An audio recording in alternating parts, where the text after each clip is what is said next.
ce livre de la loi. Encore une fois, médite ce livre de la loi. Alléluia. C'est le secret de Dieu pour la réussite. La parole qu'on reçoit, c'est dans la lecture, mais celle qu'on croit, c'est celle qui nous fait marcher dans notre vie spirituelle. Et ce qui m'a interpellée, vraiment, c'est ce passage entre Ésaïe et Jacob qui se battaient par rapport à la bénédiction. Nous devons rester connectés à cette parole pour être éclairés dans tous les actes de notre vie. Tu n'as pas d'abord besoin de miracles. Tu as besoin de méditer. Alléluia. Je veux te demander, est-ce que tu sais ce qui se passe dans ton corps lorsque tu prends un comprimé? Est-ce que tu sais ce qui se passe quand le comprimé rentre dans ton corps? Tu ne sais pas. Tu constates juste que tu es guéri. C'est la même chose avec toi. Amen. Lorsque tu médites, tu ne sais pas ce qui se passe dans ta vie. Mais laisse-moi te dire que ça te guérit, que ça te transforme, que ça te change, que ça te restaure, que ça bouscule toutes choses en toi.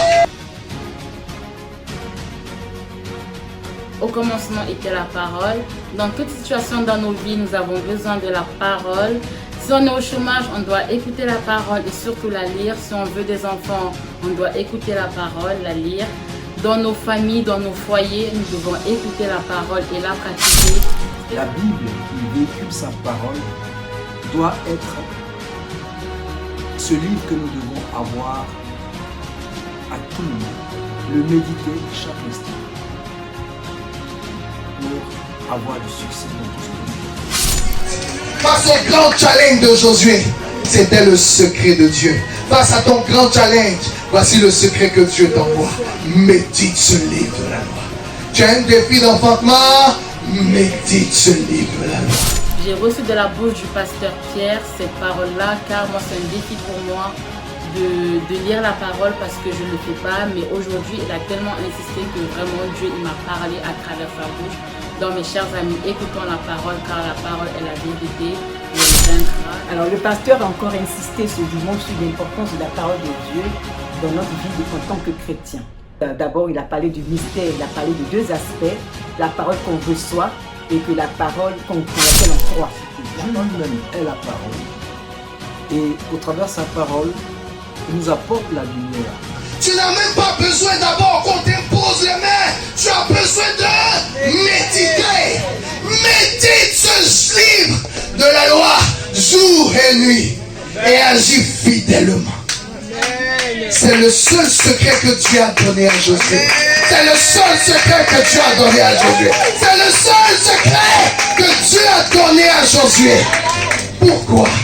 Parce que la parole de Dieu, tu la négliges.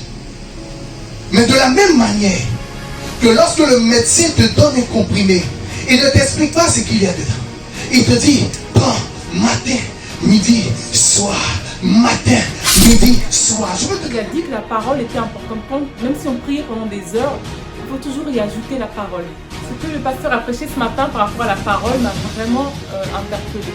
Parce que c'est vrai qu'on prie souvent et des fois on n'ajoute pas la parole. Lorsqu'il établit quelqu'un, il le connecte à sa colonne.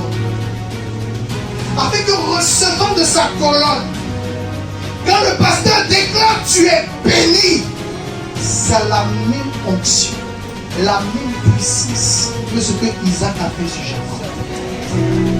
Parce que je ne te bénis pas en mon nom, mais je te bénis au nom de celui qui m'a appelé. Voilà pourquoi le Seigneur m'a dit, dimanche prochain, on va faire un culte spécial de bénédiction, appelé Blessing Sunday.